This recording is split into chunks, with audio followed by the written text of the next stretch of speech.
Hey, everybody. It's me, Jake, from Jakin.Off. Thanks for tuning in to another episode.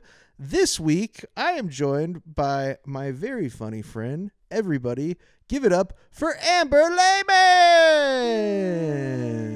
Give it up for Amber. So happy to have them. We talked about some pretty heavy shit this episode. We got into a little community of people that are destroying the earth called the digital nomads.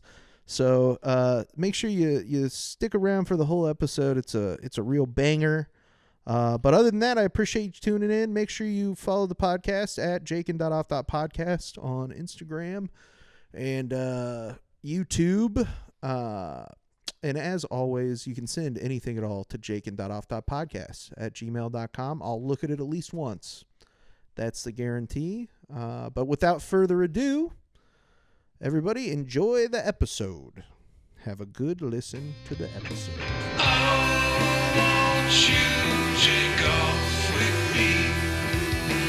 Oh, I know it's your fantasy. Oh, won't you take off with me? Yeah, we're taking off every week. Yeah, I'm sorry that I canceled so many times before. Understandable. I am afflicted with migraines. And I so, also have migraines. Not Yeah. at the same time. But that would be crazy if I Yeah. woke up that morning and was like, fuck. I get them really bad this time of the year. And, yeah, I was like throwing up and that kind of stuff. So not that I felt like you were upset at me in any way. oh But no, I I was was just- very relieved. I did not want to, like, I woke up late that day and you're like, hey man, I can't do it. And I was like, oh, thank God. I'm so tired right now. I do love canceling stuff. It is like one of the best feelings in the entire fucking world. oh yeah, it's, But I was excited to have you on the podcast because I've been cooking something up. And I was particularly excited to talk to you about it. oh Amber, boy. because I think it's going to be like right up your wheelhouse. We've changed things slightly since the last time Okay. you were on. Now that I have Brett to do all my dirty work, I can focus a little more on the clean work of the the clean words that work. are coming out of my mouth. So The good work, yes. today we're going to talk about something I wrote something that I'd like to read to you. Oh, okay. To sort of set up this This topic. podcast has changed a lot. Yeah, and I'm going to warn you that the beginning of this is going to sound very serious. Okay. But, just bear with me. So on January 21st, 2025, one day after taking office, Donald Trump signed Executive Order 13993, otherwise known as Protecting the American People Against Invasion Act. And this is directly from the order, so I'm going to quote that now. Over the last 4 years, the prior administration administered, and oversaw an unprecedented flood of illegal immigration into the United States. Millions of illegal aliens crossed our borders or were permitted to fly directly into the United States on commercial flights and allowed to settle in American communities in violation of long-standing federal laws. Many of these aliens, unlawfully within the United States, present significant threats to national security and public safety, committing violent, heinous acts against innocent Americans. Others are engaged in hostile activities, including espionage, economic espionage, and preparations for terror-related activities. Many have abused the generosity of the American people, and their presence in the United States has cost taxpayers billions of dollars at the federal, state, and local levels. So I don't think that I need to convince anybody in Jakoff Nation that this executive order is trash. It's full of like lies, sweeping generalizations about immigrants, and the new installment on a long list of racist immigration policies that we've had in this country. Stuff like the Chinese Exclusion Act, which was literally what it was called.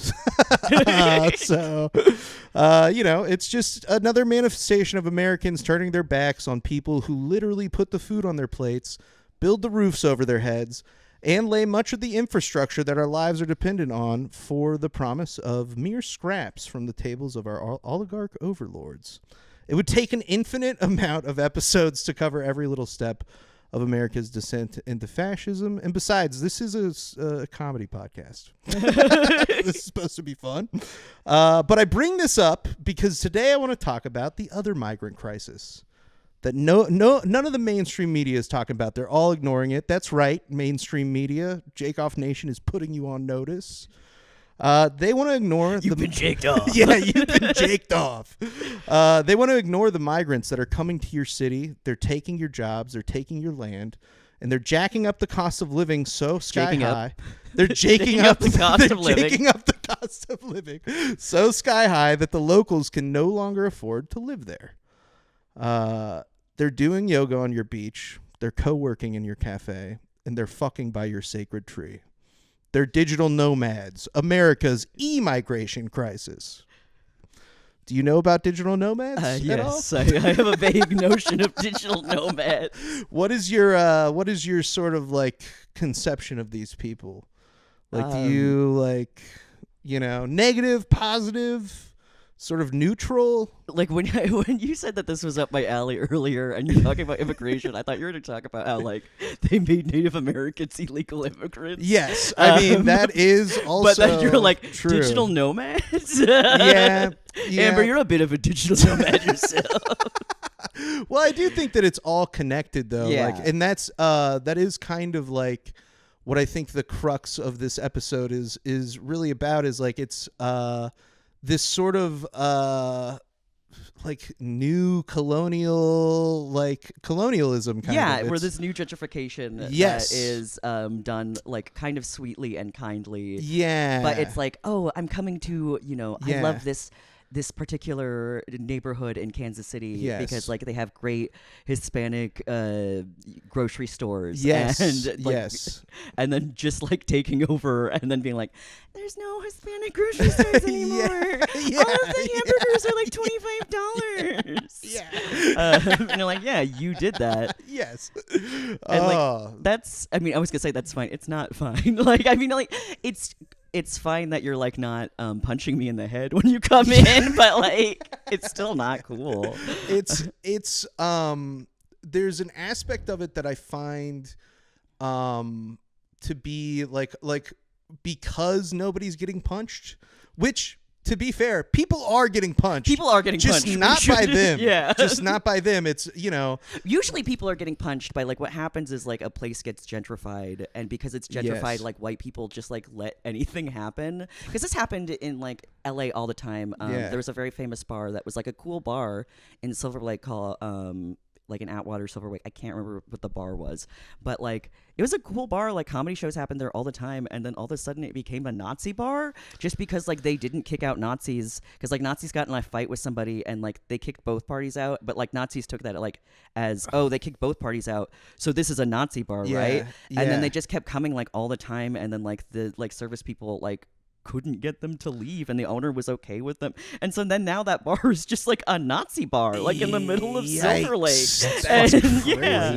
and that's just due to gentrification. Like that's just I'm not saying I would be okay with gentrification. I'm not, but I'm just saying if you guys could have a point where you're like, oh hey, we love gentrifying, that guy's a Nazi, let's kick him out, I would be at least like, oh, you have standards in which you stop things. Yeah. In other words, it's like if the gentrifiers at least did the bare minimum to like protect people from, well, not even protect people, like even to protect themselves. Yeah, like they don't even have an themselves. Yeah, interest in that's a good protecting point. themselves, because they were like, we really don't like the fact that there are Nazis here. They scare us and they're violent towards us.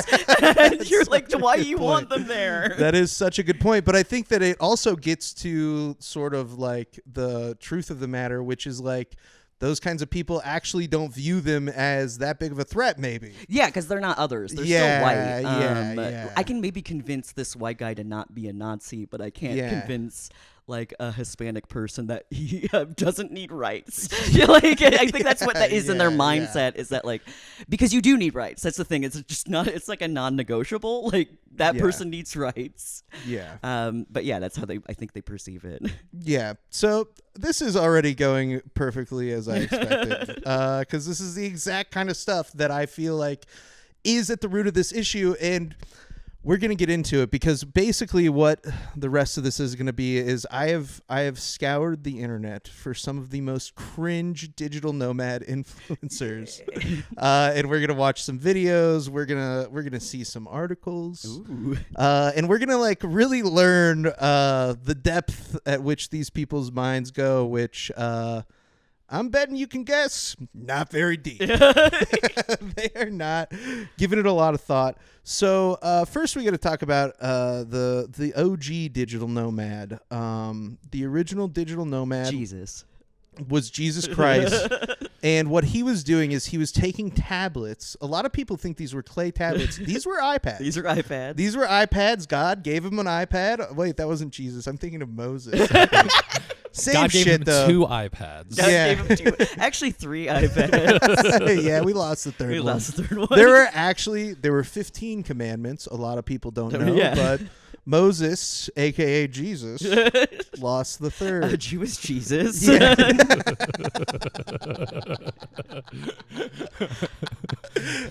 Okay, but the first digital nomad actually wasn't Jesus. I hate to break it to you. I hate to break to all you What? Jesus fans out there. Yeah, sorry, Brett.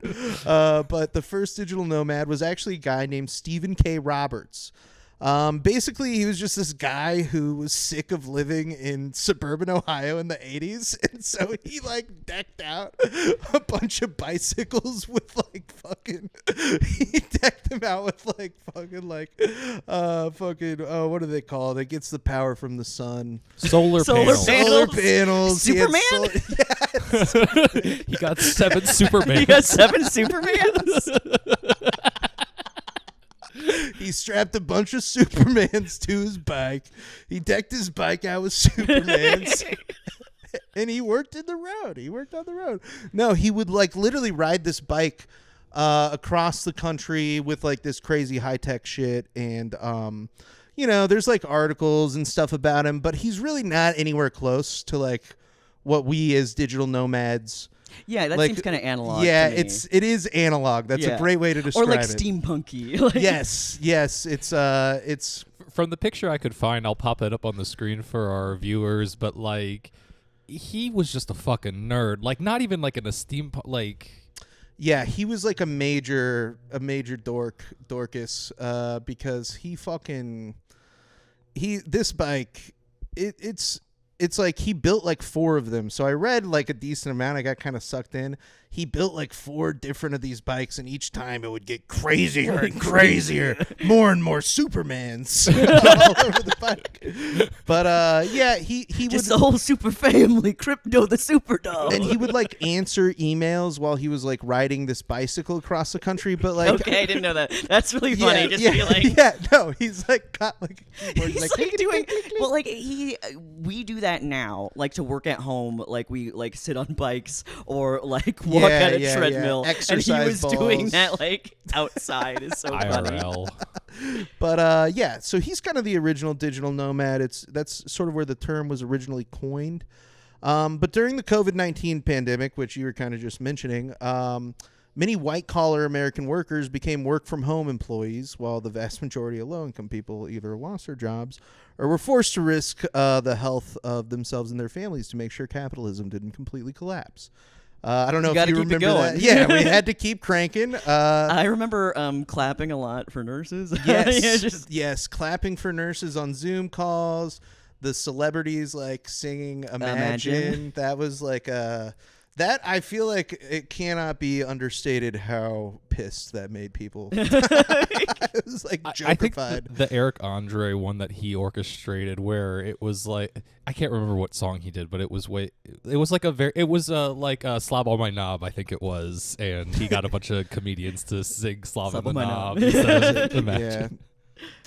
But yeah, there was just a lot of things wrong with that time. But one of the things came out of it is that people were able to sort of begin working from home at a scale that like didn't really exist before. Like companies were like, well, we can't stop working, but we can't have them come here because then they'll get sick and won't be able to work. So we'll just let them work from home.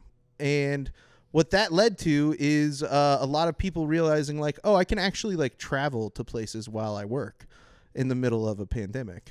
And and so this first clip that I got here for us is from a channel called Globe Gazers. And the title of the video is "I tried life as a digital nomad and had to quit, but not why you think." And yeah, and we're just They gonna made me stop. we're just gonna watch a few minutes of this from the beginning. So Brett, just to make sure, what is my thing at? You're at 101, 102. You're at like 108 now. Okay, this is perfect. All right, so here it is, Globe Gazers. Let's hear this lady's story. Just really want to get there. And maybe you're having some start stops. Maybe you are just struggling to find a way to get that digital nomad lifestyle off the ground for yourself. I want you to know that it doesn't always work out right away. Hopefully this inspires you to feel less alone if this is your story where you're trying to live the digital nomad lifestyle and it's not working for you yet. And to just continue to push on and be persistent if this is something you truly want. In 2019, I got divorced. In 2020, shortly before the world went into lockdown, I thought, all right, I'm ready to get back out there. I'm ready to start building community. And I ended up instead isolating alone in my Chicago apartment. This was a crash course in up-leveling my relationship with myself and my self-love. But eventually, after about a year of my company also going fully remote, right, because of the lockdown and things being so uncertain, at that time, a lot of companies said, all right, we're all going to work remotely until further notice, until we know what's what. I loved this for the first year. And then toward the end of 2020, my company announced that for 2021, we also would be fully remote the entire year. And all of a sudden, my Chicago apartment that I loved, that I had spent all of this time and energy prettifying and putting, my unique touch on to make it a cozy space. I do just want to pause for a second and say the apartment looks very like, it's like, I don't know, the decor is not Live, laugh, love. Yeah. Whereas, I was gonna say earlier when she showed us the like millennial filter thing, right? I was like, oh my gosh, it's the most millennial-ass thing in the world. Yeah, I think that the apartment, it looks like a place where I also would, if I spent too much time, I'd be like, I'm gonna go crazy. She said earlier that like she got divorced in 2019, and then she showed me this apartment. I was like, oh yeah, my mom when she got divorced and had her first woman apartment only looked exactly like this. Or like I don't know what it is. Like the second you get divorced, Yeah. I think men do it too, but like make it look Yes. gross. But like women are, they're like, Yes. live, laugh, love. I love wine and I man. love. that is very true. Yeah, they just. Accurate. I'm thinking of when my parents got divorced, and I went to I would go to my dad's apartment on the weekend, and it wasn't like super dirty or anything like that, but it was just a dad's apartment, dude. Yeah, Like, just it was dad's your- apartment. Yeah, your dad's place. We're going to dad's place. Like everything was just like sparse. Like even though there was Yeah. like furniture in there, it still like felt Well, like- more empty. Yeah, whereas it felt like he just moved in, but he'd been living here for like 5 Yeah. years, and that's Yeah. what, like Yeah, my dad is like a hoarder, and if like it's not hoarded, that's what it looks like. Where it isn't like, oh, it's like, where it looks like, or like the way I put it is like a flop house in like Breaking Bad, where like it's not actually that bad, but because it's on TV, they kind of have to make it look a little bit better. They can have it look actually scary. Like Jesse Pinkman's house. Well, yeah, when the Forever Torment party's going on, it kind of looks like that. You got to put the yellow filter on. Yeah, and Yeah. it's. And you see his deathly blue eyes. That's so accurate. Yeah. No, that is what this apartment is giving. Just wanted to stop that for our listeners and make sure that they knew that, yeah, this place does look like the kind of place. Ooh, that- she's got a That's velvet what chair. millennial beige does to a person, yeah, though. truly. This is the kind of place where you could go insane. For me, I felt the walls start to close in on me. She was Unlike a going lot of insane. the people that I was working with, when I closed my computer down at the end of the day, I didn't have a family to cook for. I didn't have anyone waiting on me. I was by myself. And I for the most part, don't get me wrong, I loved this. I like being on my own, but it was a lot. It was a lot to not really be allowed to go anywhere, not really be allowed to socialize, and then also to wake up in the morning, sign on to my job from my dining table, close for the day, make my dinner, watch TV, sleep, wake up, repeat. I started to feel like a zombie. I started to feel like a robot that was put away in this closet and then only pulled out every day to work and build this company up from 9 to 5, build someone else's dream, and then like they're done with me for the evening and then see you back tomorrow. It just had a moment of why am I living like this? Really good TV and there's got to be more to show. life. And I don't have to live like this. I really had this desire within me to do long-term travel for a long time, but I just felt like it wasn't a possibility. How? Because I work a 9 to 5. But then when things started to shift, I think a lot of us realized, okay, life could look different. And so I put in a pitch to my boss, which essentially said, look, I'm going to go somewhere where I can get better views and some sunlight, but still be in the same time zone and work for you. You won't notice any difference at all. It was heading into wintertime in Chicago, and I had just ordered one of those sunlight therapy lamps because I knew that we weren't going to have a lot of sun and it was going to get to me. I got approval from my boss to go to Costa Rica for a few months, and I returned that sun lamp, and I spent 4 months, it was supposed to be 3, but it extended to 4, living and working from Costa Rica, and my eyes opened, my world opened up, and I thought, okay, this is what I could be doing now. At the time, I was also part of a graduate master's program that had a lot of travel built in because we did global consulting projects around the world. So I thought, I'm just going to ride this wave and just wherever the program takes me, I am going to stay there for longer. I'm going to stay there for extended periods of time. Got the okay from my boss. Again, the world was different then, so I don't know that this would work now, but back then it was working, so I was leaning into it. When my lease expired on my apartment in October 2021, I did not renew it. I sold all of my things on Facebook and on Craigslist, and I decided I am now going to live the digital nomad lifestyle. Like, I went all in. I sold all of my things, put all my affairs in order. I didn't have a place anymore to live on my own in Chicago, and I went and I thought, this is it. This is my time to be a digital nomad, but it didn't last. For a while, it was great. I spent some time in Europe, I spent some time again in Costa Rica, and then in Mexico. And then I came home to Chicago for a bit because there were things I needed to do. I was still getting my digital nomad legs, right? So I was coming home to sort of reset and then decide where to go next. But a series of events unfolded while I was home in 2022 that put the kibosh on my very short-lived digital nomad life. And these things happened all at once together. And I haven't really talked about this. Okay, so that's all we're going to watch of this lady. That might have felt a little bit long, and that's because she's kind of boring. I was like, this is probably only like a minute and a half or something, but the way...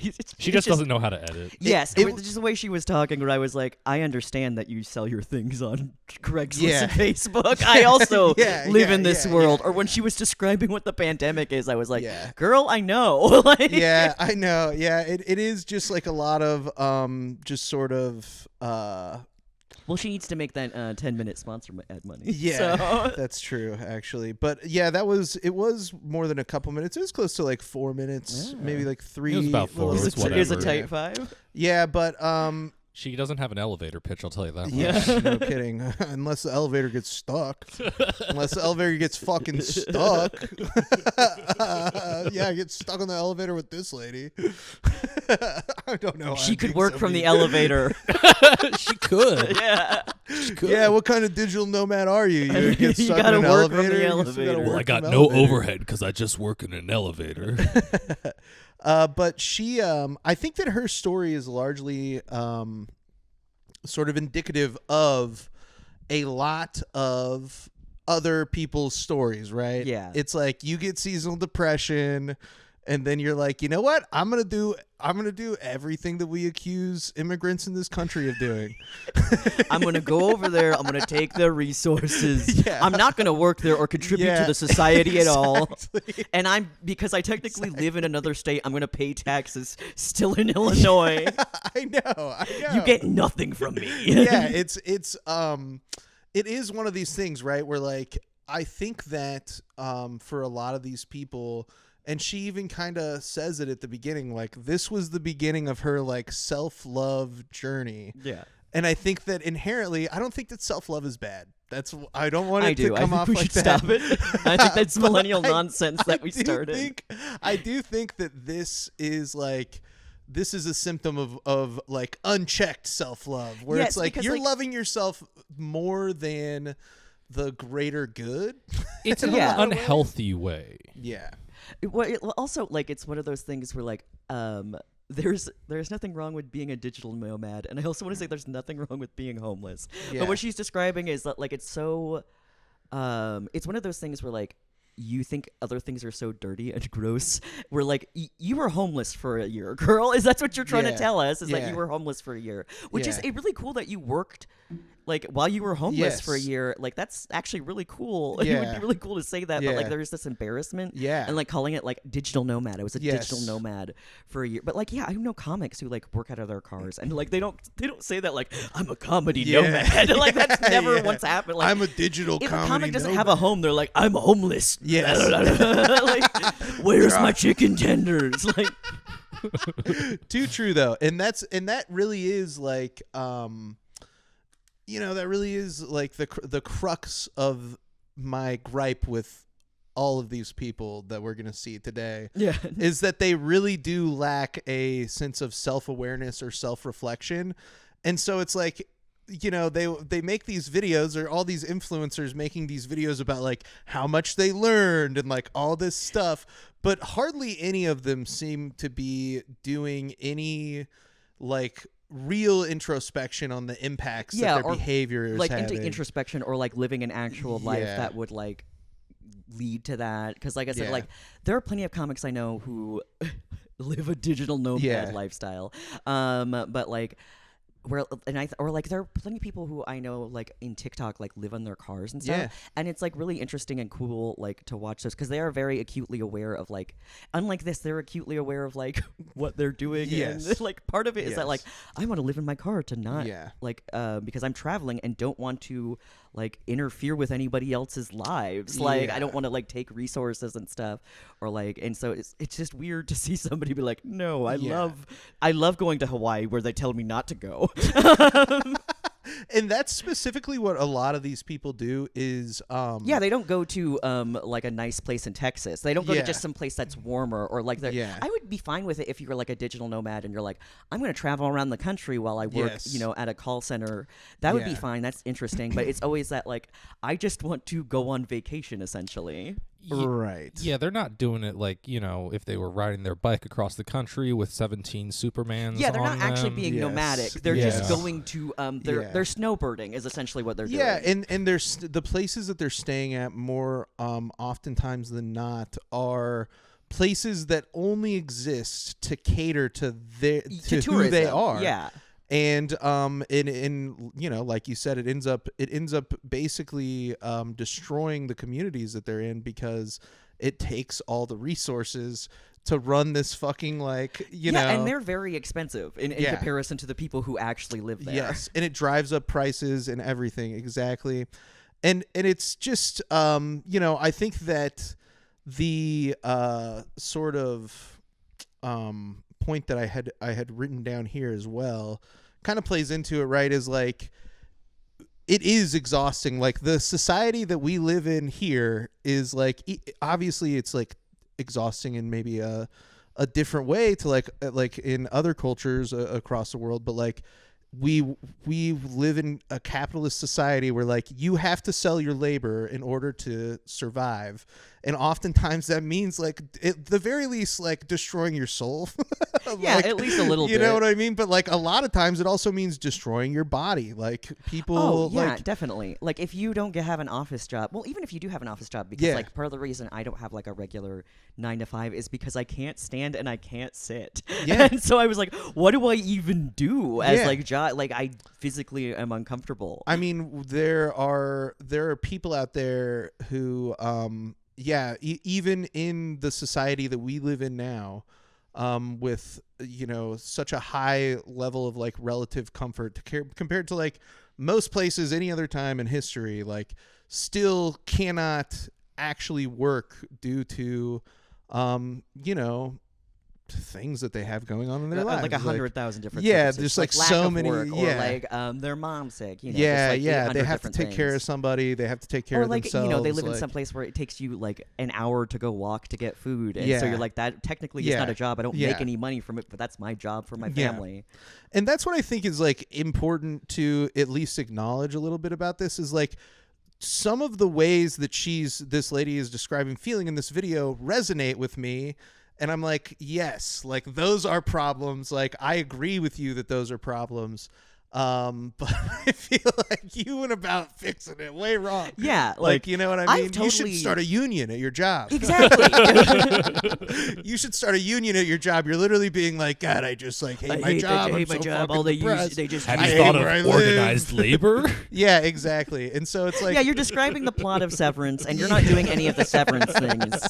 You're just Mark S-ing about. You're like, this is great. yeah, it's basically like, you know, she's describing this pressure that more or less like everybody feels to like varying extents. Yeah. Oh, that was another thing that got me. That she described the feeling that like we all had, and she was like, you know, I feel this way, and if you're special, you might also feel this way. And I was like, no, we all felt this way. Yeah, exactly. That's why we have Imagine. Like that's why that's happened. And you know what? I'm not I obviously I don't know a ton about this lady, but like just based on some of the stuff that she talked about, the way that she talked about certain things, you know, I get the sense that she's at least like sort of upper middle class. Yeah, I think that she's probably went to like, a pretty good college. And I think that she's a member of like a social. I also of, think she probably works for an evil company. Yes, is the way that's that what she, when that's she what I talked felt about like too. her graduate studies and Yeah. they're like they have to do with like, and I was like, oh, this must she's be like, business. yeah, we go consult around exactly. the world. I was like, this is business. This is an evil thing she's Yeah. doing. She's like, I go to Raytheon University. Yes.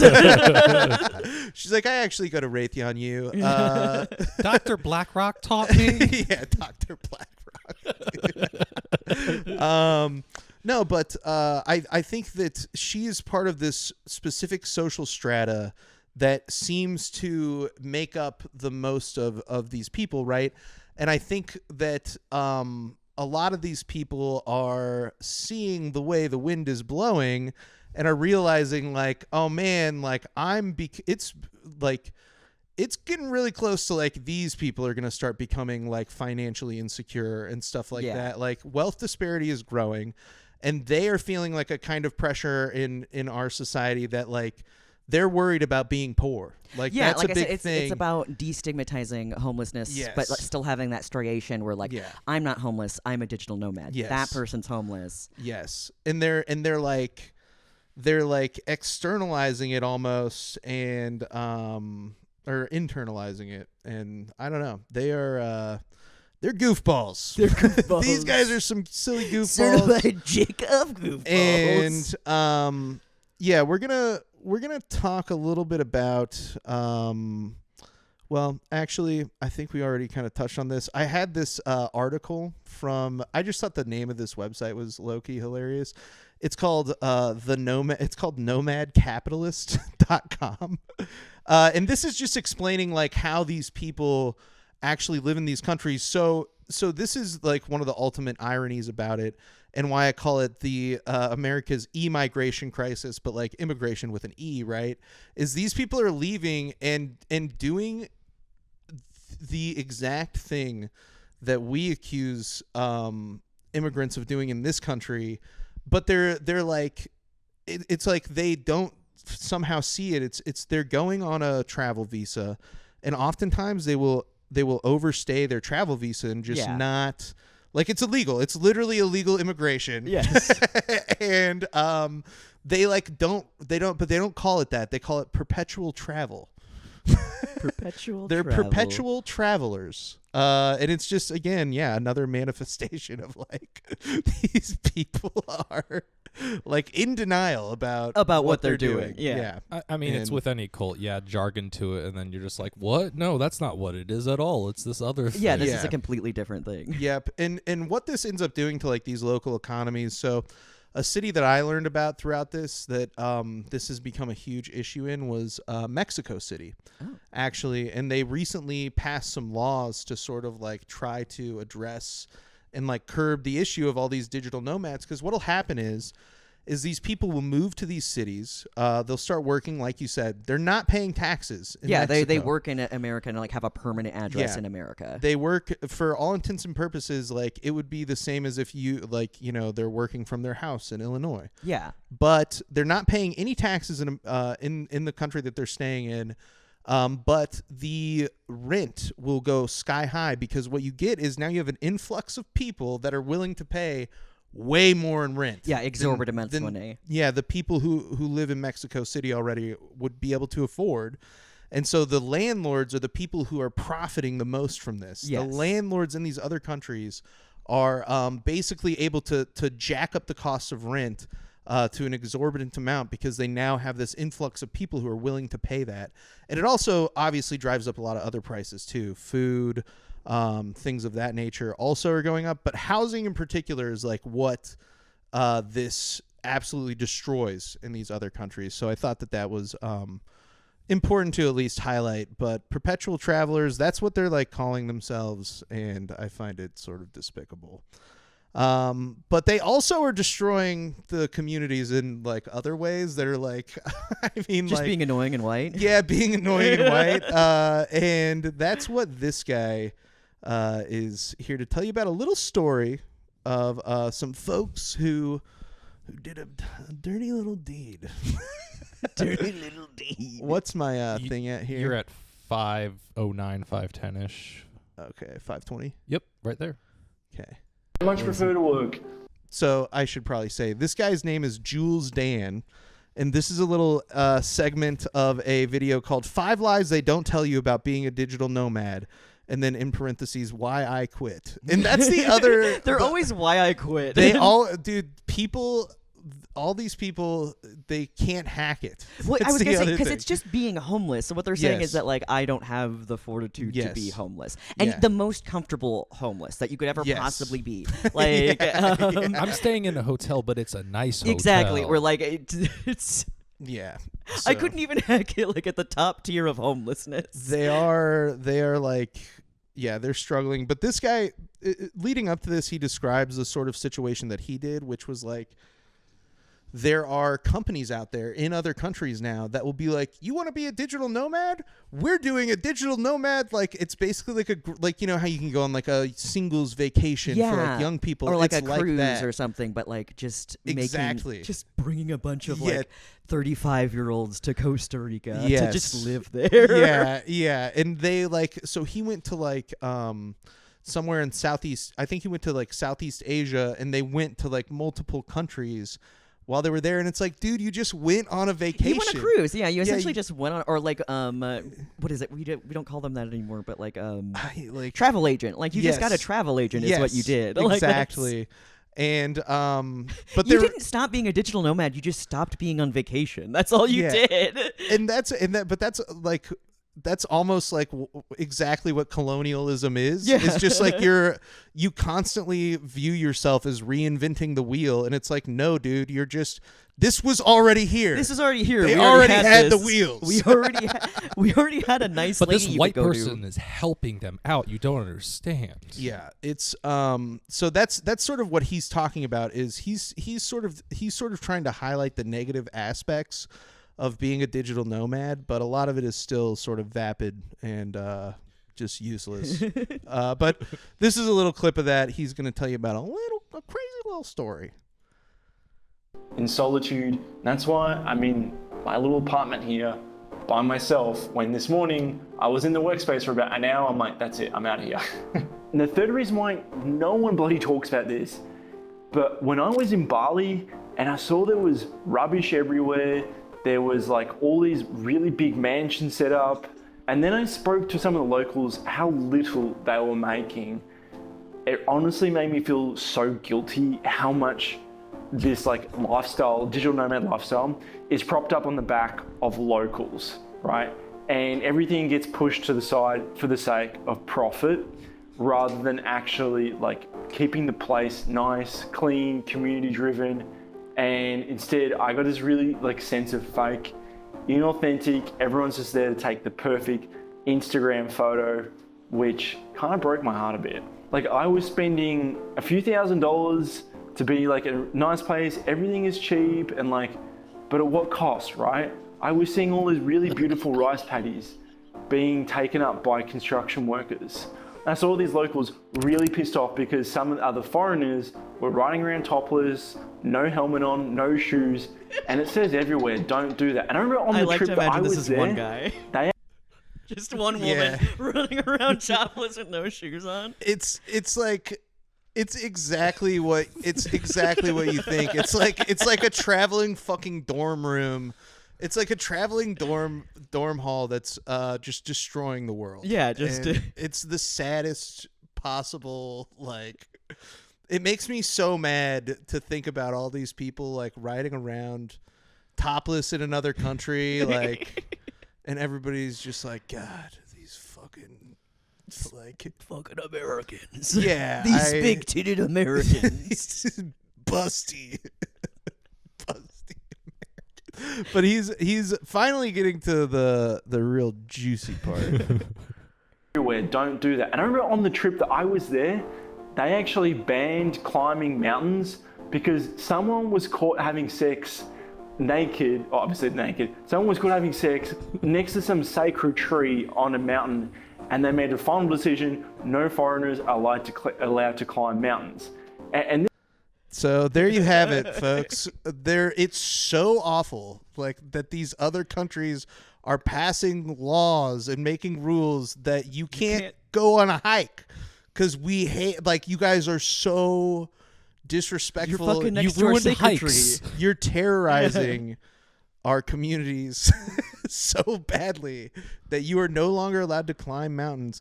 And so I did. I was like, man, what's the deal with this sacred tree thing? And Tourist deported. and so this is just a brief little news story about. It turns out these guys were from Russia.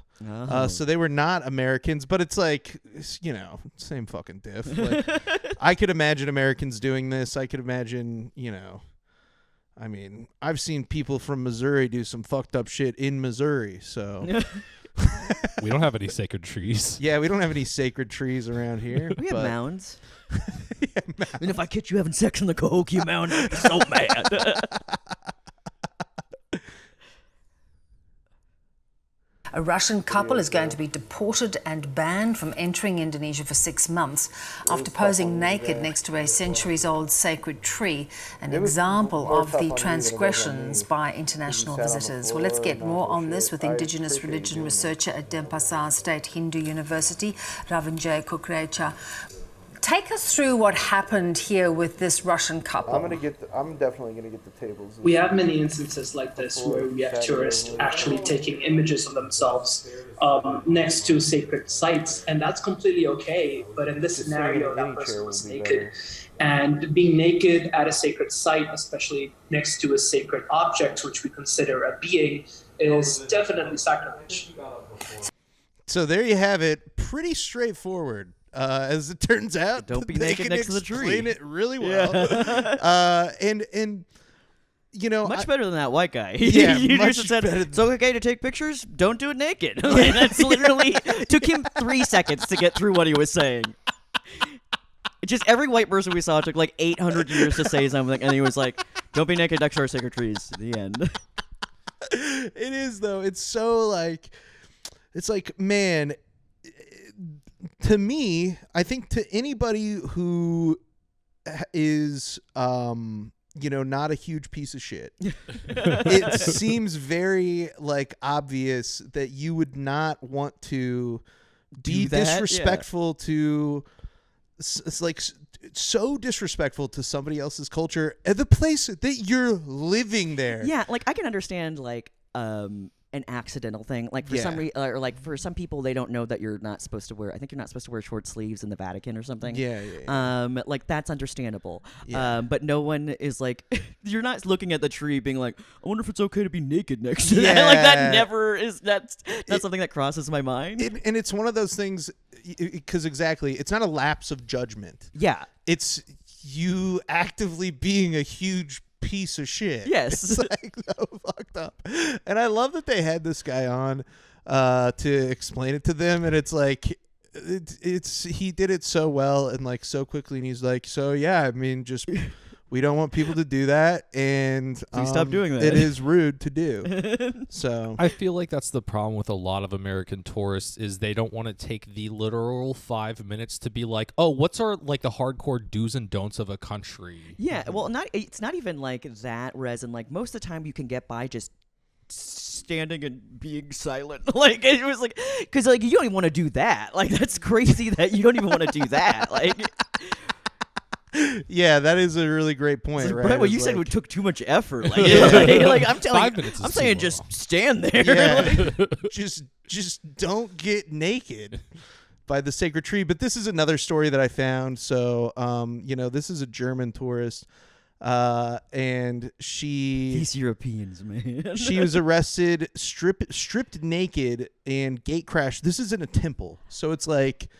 It's like you a don't even- ceremony. Yeah, during a ceremony in a temple, like this is for anybody who thought like maybe they're like giving this person by the tree like, oh, maybe they didn't realize it was a sacred tree, which like no, yes they did.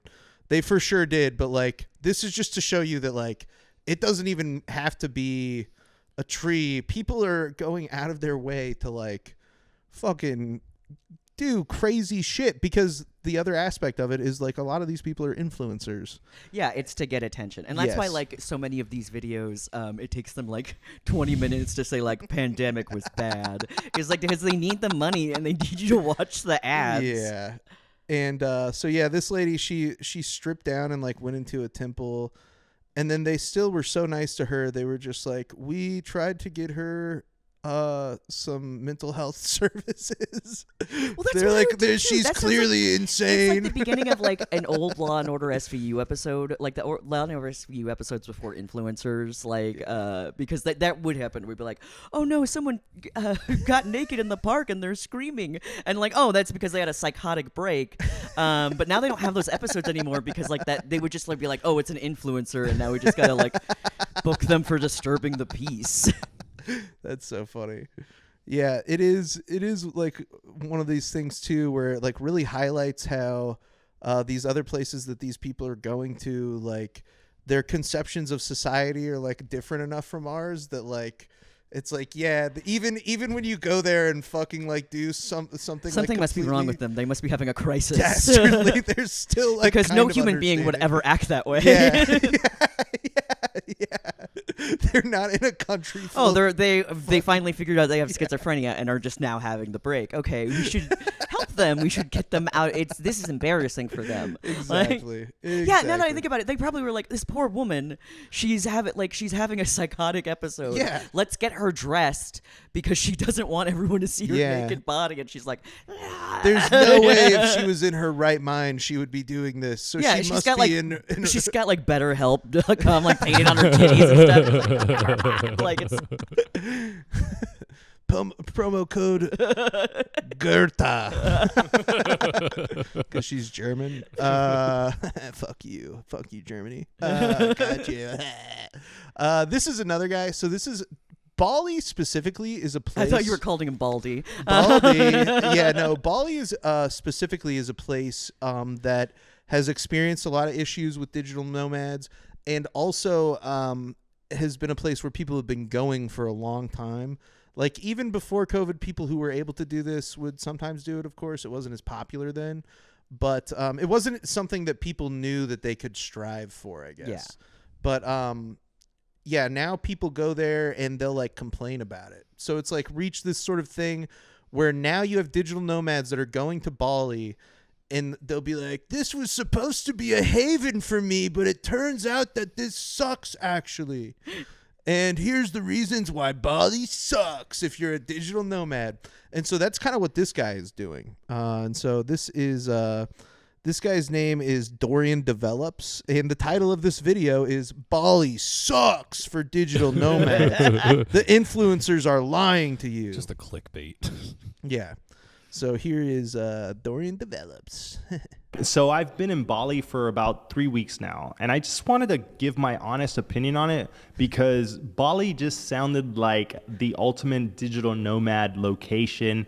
Everyone talks about how awesome Bali is, how great Bali is. It's the best place to hustle and grind, and it's super cheap, and it's paradise, and it's just perfect. If you follow any indie hackers, if you follow any startup builders and people who are entrepreneurs that kind of work alone and live the digital nomad lifestyle, you'll see that they often talk about Bali being so wonderful. And anything to say so far? Well, I just love that this mismatch of like Dr. Seuss's last words. You'd be like, you know, water bottle havers, laptop looker-atters, record holders, painting assholers, and you're like, what are you talking about? Yeah, grind set, mindset, grind set. Yeah, you're like, you okay. grinder. If you're a grinder, you're a pusher, you're polar. If you're a hoagie, you're a hero. Yeah. Like, Pokers, prodders.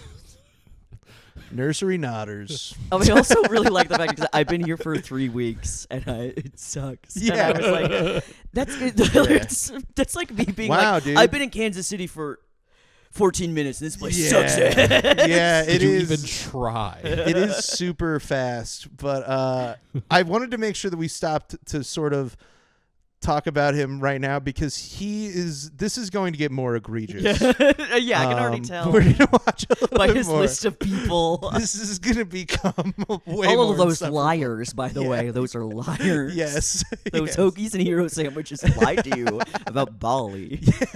It sucks. amazing. And I can tell you that I don't feel that way. And I've been to Cambodia, I've been to Bangkok, I've been to Vietnam, all recently. And all of those places have honestly been better than Bali. I kind of just want to tell you why. I'll start off with the airport experience. I will say that the airport experience of Bali was terrible. They get you to use their website to try I to had get to go through your TSA visa. in America? What the fuck? They asked me what the purpose of my visit was? What? You are just wait. Just wait. I think the only part of this that we're gonna watch is him talking about the airport because it's like the most like fucked up. And that's all the like, problems. Yeah, we would just like watch like 15 minutes of it and then the Yeah. video's over and be like, that's the problem with Bali. The fucking how hypocritical this guy I didn't is. know if I should take my laptop out or leave it in. It's so egregious, like how fucking hypocritical this guy is. It's crazy. Process before you go through the queue in order to pay for your visa on arrival and all that. I'm gonna go back just a little The bit. Bali was terrible. They get you to use their website to try to get your visa process before you go through the queue in order to pay for your visa on arrival and all that stuff. One, they get you there and they get you to scan a QR code and then that opens up the website, but they kind of fool you with paying a tariff that you don't really need to pay. That's like $10, no big deal. But there's a big sign like right when you get off the plane that says like, hey, scan this and pay this when you're visiting Bali. I didn't know about it and that was voluntary. I don't care. It was $10. I'm not worried about that. What I really didn't like was how bad their website was. And the process of trying to get that e-visa and typing everything in and then not being able to enter the address of my Airbnb. And then when I did, it didn't allow me to enter the other fields because they were disabled, and just trying to make the payment so I can get through the line quicker was just, it was a terrible user experience. And at this point we had like an 8-hour flight. So we were tired. It was 8 o'clock at night and I just hated it. We finally got through that part by just walking up to the counter and paying, which seems like everybody else did too. I saw everyone on their phone trying to use the app, but everyone still ended up having to go and pay at the counter. So I don't even know why they have you use that app in the first place. And it would have been nice if they would have just not had me deal with that at all. But then you kind of get through security and you get through the immigration part, and then you have to kind of claim what you're walking in with. But they don't tell you that you need to go through the process even if you don't have anything to claim, because they need a QR code that's generated by the computer in order for them to scan it to let you walk out. And it was just kind of very inconvenient. And then once you're there, The service in the airport sucks. The Wi-Fi sucks. And if you're trying to order a Grab to get out of the airport, it's impossible. At least with my service provider, which is Google Fi, which had great service everywhere else, and it had really good service outside of the airport. It's like they have a lead blanket over the airport, or maybe they have a deal with the Grab drivers and the cab drivers there, but it was just terrible. And the amount of people in your face asking you if you want a ride when you're just trying to get a Grab, it's super aggressive to the point where one guy All these people followed are trying me. to give me what I want. Yeah. All these people are trying to give me what I want, but also what it sounds like they're fucking grinding, bro. Yeah. It sounds like they're on trying. that grind set. It sounds like they're finding you at the only place where they might be able to squeeze just a little bit of the money that you are not bringing into their country, but just sort of simply like passing through and their also, country. Like, he clearly wants the app-based one because he perceives that as safer. Yeah. And he was like, I don't want to take a ride from like a regular cab man, which is like insane. You'd be like, no, you're dirty. I want an app guy. Yeah, I actually have the Clean Cab app on my phone. Yeah, exactly. That's what he's saying. Is like, I don't want you. You're weird and dirty. Just like absolutely, it just devoid of any sort of self-reflection in any way and I at also all. love this complaint for what an experience, from what I can tell, is maybe about like 15 to 20 minutes in a 3-week trip. And that's the other thing is he's thinking about this 3 weeks later. Yes, he is so mad about this 3 app that he weeks literally later. just was like, he looked up and went, "Oh, I just walk over there." Yeah, dude, it's like, And this would be a fine complaint. Like, this is the kind of complaint that like the Doughboys make on their food podcast about like the app for McDonald's. Like, this would be fine if like it was like that was a part of the thing you're reviewing. You're reviewing Bali. You're not reviewing the UI of the app at the airport. Yeah, I mean, like, you know, Bali's cool and everything, but the user interface on their fucking government application isn't that But your great. visa is And it's like, dude, have you ever tried, like, when have you tried to do something like that in the United States and it's like goes smoothly? Well, also his thing about know? like the airport not having good service, and I was like, yeah, because it's an airport, Right. Like that they use like you have to use the Wi-Fi because they use the Security. radios and stuff, and it Yeah. interferes with your phone. Yeah. That happens at every airport. Yeah. It's not just the Bali airport. Like, He should have known after his trip to Vietnam, the Philippines. yes, I was like, you are not a very good digital nomad if you don't know that phones don't work very well at the airport. That is so funny. Is like he's like it was covered with a lead blanket or something, and it's like It's no, like dude. it's pay to play. Yeah, yeah, dude. He's fucking like, he's just a fucking idiot, and he looks like a penis. He looks like a penis because he's got a bald head and stuff, And he also has like those eyebrows that don't look like eyebrows. Yeah, They just look like shadows, Yes. like a Whoopi Goldberg style. Yeah, Whoopi Goldberg style. Yeah, so that's you know, just a few examples of like how these people go. To And we're these 3 for places and 3 with act. white people, right? Or is it 2 for 2 with white people? 2 for 2 with white people. Like all the digital nomads are white people, right? So Yeah. I think that the first lady that I showed you is She was ethnically ambiguous. is not She could a be white lady. Yeah, I think so she could be might not be white, or she could be Jewish. If I remember correctly, she was Persian. Oh, okay. So- But this guy's takes on it is just like, man, I really This guy's hate a white people. absolute cracker. Yeah. Yeah. So yeah, that's Dorian develops this.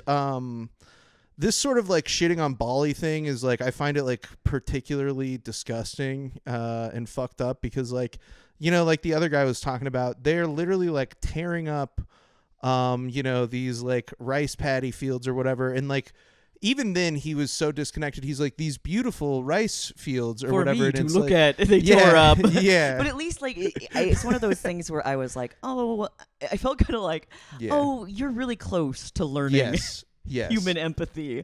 Yeah. And I think if we just keep working on it, you'll eventually, if we just keep showing you things that you caused, eventually you'll be like, oh, I get it. Yeah. But like this guy is never ever going to understand that. This like, guy actually wants this place to like be totally different. This other article that I had, which I couldn't pull up on the TV because it was like behind a paywall now for some reason.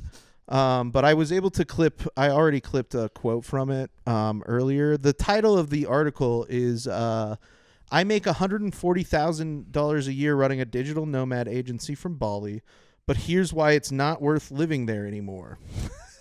Which is here's why you should stop participating in my business. Yes.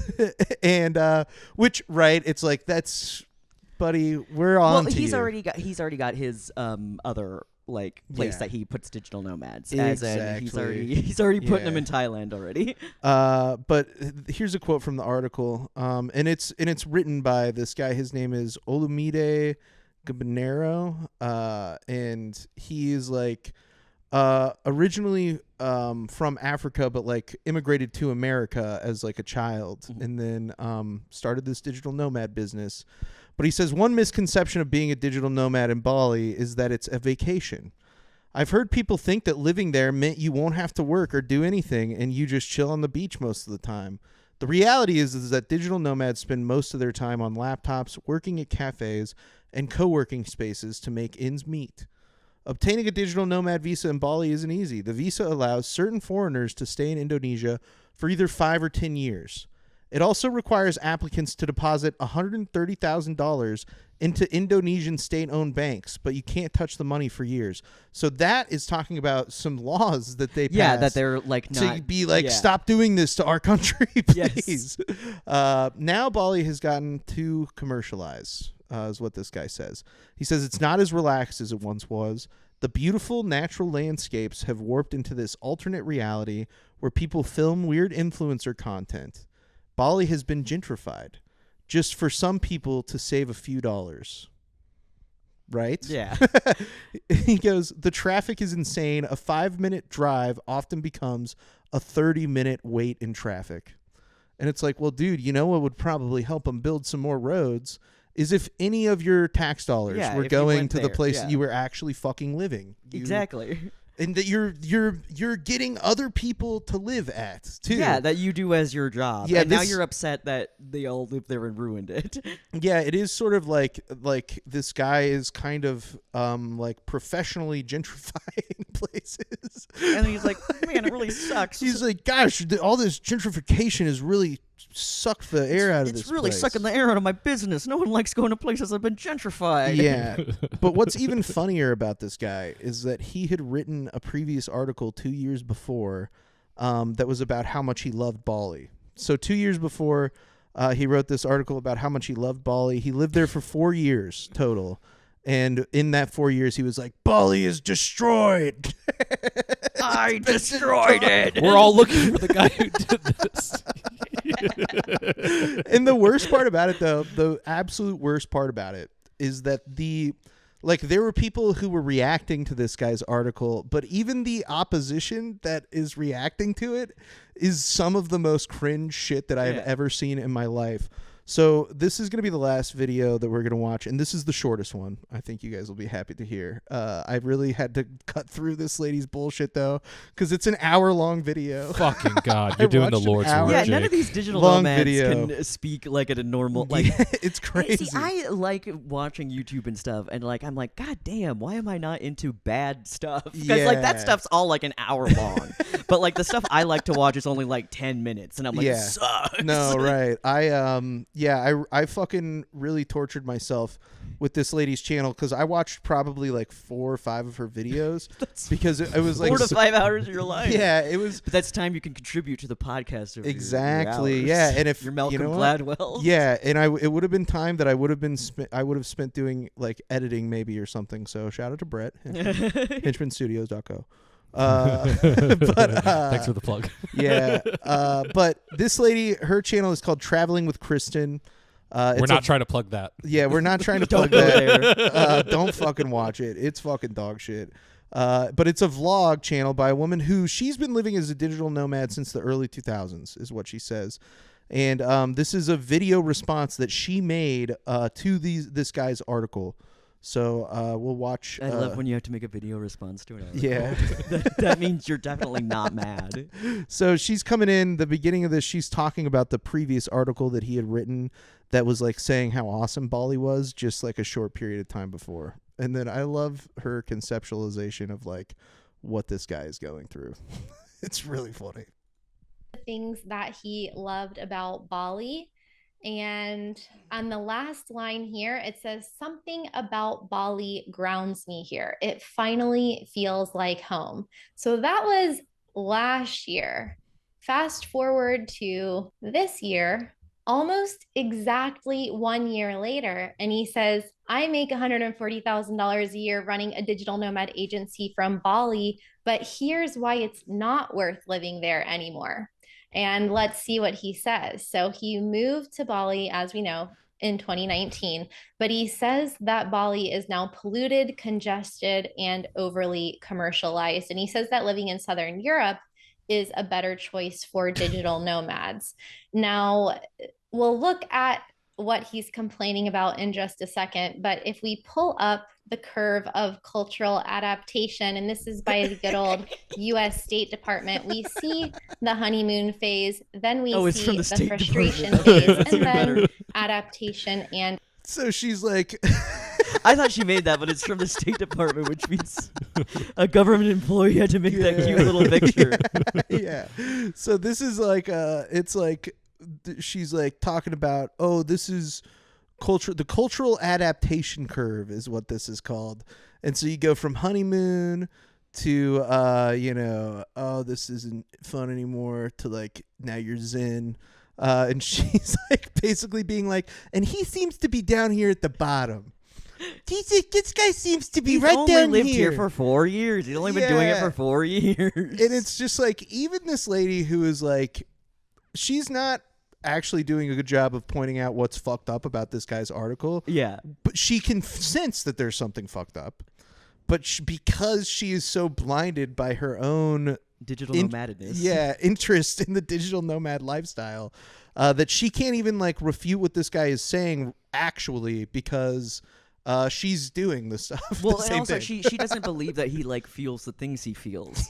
Like, and like that's just, she can't argue with him because she's like, you don't feel that way, which is an insane way to say an argument. Like, you're wrong. You don't feel that way, and you're like, Exactly. I do feel that way. I don't know what to tell you.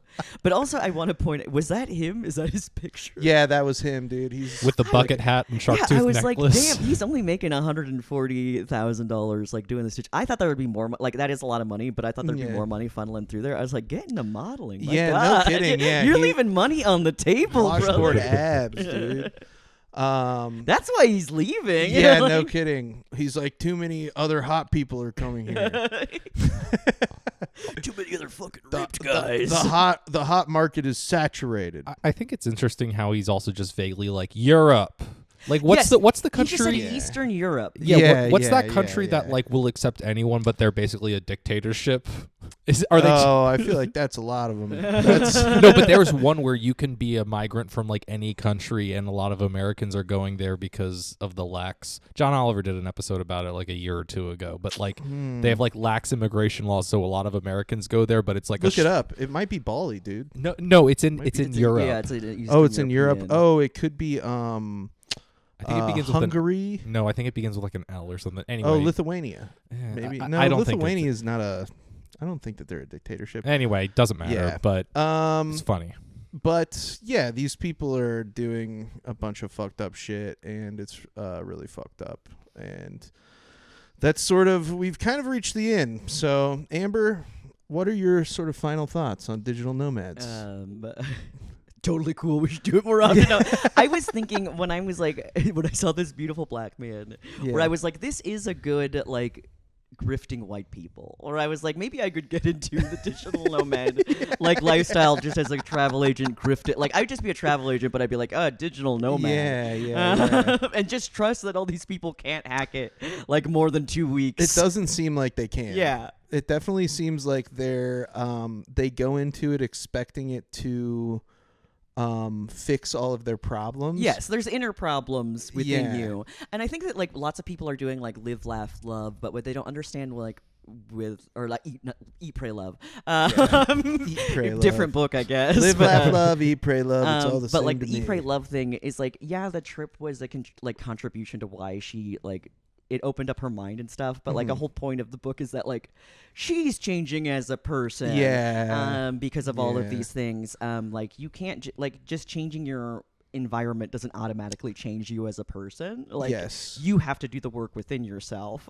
Yeah. And so, like, that's the problem with those things, is that people don't understand that, like, the work comes from within. Exactly. And not off the backs of, like, poor Indonesian people. No, precisely. And in addition to that, I think that a big part of why so many of these folks can't actually hack it is because the thing that is causing the most unhappiness in their life is likely not their apartment or like, I mean, don't get me wrong, your apartment might be shitty. I've recently moved out of a pretty shitty apartment. But it's the root cause of... Well, usually those things are shitty because of you. Like, Yes. it's like, not to be like, but like, usually, like, yes, like, when you're talking about how shitty your apartment is, yes, you can talk about, like, the living conditions of it are bad. But usually when you say your apartment's shitty, you mean that, like, I have stuff everywhere and, like, and I don't clean up and it looks shitty. Something about your own habits is contributing to the shittiness. But also, I think that what they don't understand is that they're taking the part of the only thing that they're keeping from their lives is the part that's making them depressed. The bad part. The capitalism. You're just taking capitalism on your vacation with you. Yes, and that's the part that you should be leaving behind. Yeah, like, and it's like the part that you should be working on, which is like your family and your relationships. Yeah. That's the part you're leaving behind. Yeah. Like, instead you should quit your job and just hang out with your family. But instead you're like, no, I need to never look at my family again. I need to look at a poor Sri Lankan child, because they'll appreciate me. They'll at least say thank you when I do something for them. But exactly, though, it's like this sort of I think it's like a very insidious thing too, because it is in a lot of ways spreading capitalism to these places that maybe weren't the most capitalist places like already. The worst mission ever. Exactly. Because at least when you go on a mission, you do stuff to help the community. Yeah. Like build a house, or you like do like a community little well or something. Yeah. You're just doing a mission and you're just like, this place sucks. Yeah, my mission is to raise your rent. Exactly. And the only people who are benefiting from it in these other countries are the people who have already committed to capitalism. Well, I was like, it doesn't even seem that they're benefiting. It seems like only this black guy is benefiting. Yeah. Like that's the only person who's benefiting. Yeah. But like the landlords, the people who end up buying these, and the other thing is too is a lot of these countries, these sort of Western digital nomads end up coming in there and owning property. They end up actually buying, like in Mexico City, that was like a big issue, is that they actually were like buying up a lot of the real estate there, and so then that was just jacking up the prices of rent even more astronomically. And you're already exasperating the problem with the Airbnb stuff, and then now you have people who are also buying for like personal property or to make Airbnbs. That's actually exactly another thing that I forgot to mention. They call it Airbnb arbitrage. And what these people will do is they will buy like a condo, like an apartment building or something in this country, and then turn it into an Airbnb, exactly like what you're saying, and that's how they fund their living, their digital nomad lifestyle by having places for other digital nomads. Yes, and then you just keep bringing more and more in. And it's like the new. I said it's like they're like new settlers basically. Yeah, it's like the digital gold rush, but there's no gold, which is weird. The gold, it's like the digital gold rush, but you're bringing the gold with you. Yeah, in basically shocking the economies of like these new places. Yeah, and it's super cringe. Also, it's like it's very millennial. Cringe. Like, very. Just all of them were like the most millennial people in the world. So it's like these people are like, hi God, I just like these are Steven Universe liking people. I was like, hey now. Oh, you about to get Brett fired up? We about to fight. I also love Steven Universe, but I also understand that I am a millennial. When I think of digital nomad, they should be like the dudes who are, have a green screen behind them at the rave. I like that idea. I like the Superman on a bicycle idea. Superman on a bicycle. Yeah. I was thinking like a Mad Max like cyberpunk thing. Like it's just Mad Max, but he has like a computer screen over his eye. There's like, this guy I follow on Instagram called Let's Paint TV. and he'll do a thing where it's like he's live streaming, but he's like clearly somehow is like, and everything he does is like very DIY. So he somehow has like a camera strapped to his head. It's probably I like think a I've seen GoPro. this guy. But he'll be like riding a bike and like painting and trying to play music on this little thing. That's at the digital same time. nomad. That's and I'm what I like, think yeah, there he is. Ah. Yeah, I think like a digital nomad, you have to be Rube Goldbergish in whatever you're doing for it to be like a digital nomad. Yeah, you got to be like the OG. But yeah, see, I told you that this was going to be a great topic to have you on for. It was very fun. I knew it. I knew it. This was perfect. You said it couldn't be done. Amber, do you have anything to plug? No, I'm just getting married. Yeah. You can't come to that. I mean, Jake can. I'll be there. And it's gonna be a great time, and I'm really looking forward to it. And yeah, that's the end of the episode. As always, you guys know you can follow this podcast at Jakin.Off.Podcast. You can also send anything at all that you think I need to see. Go ahead and send it. Anything. Anything. I'll look at it at least once. That's the guarantee. Send it to Jakin.Off.Podcast at gmail.com, and we'll look at it at least once. That's our guarantee. But other than that, Brett, you got anything? Nope. Okay. Jerry Springer sign off that I'm still writing in my head. Yeah. So that's the end of the episode. Thank you guys so much for listening. Thank you all. I love you. Bye now.